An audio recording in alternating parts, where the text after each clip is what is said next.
How to add location to Facebook page. So let's see in this video. Before moving forward, make sure to like this video and subscribe our channel. So let's begin.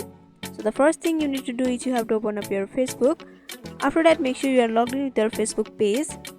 If you are not logged in, then you can switch your account by simply tapping on the profile icon with hamburger option in the top right corner, and from here you can switch your account. After that, you have to tap on the profile of your page. From here you have to scroll down below and you will be able to see the edit public details option, so tap on that. After that, once again you have to scroll down below and you will be able to see the edit your about info option, so tap on that. After that, here you will be able to see your contact info where there is add address option, so tap on that.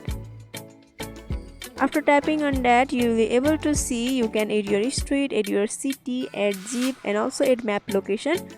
So you have to simply tap on that and update your street name, city name, and map location, and after doing that you can save.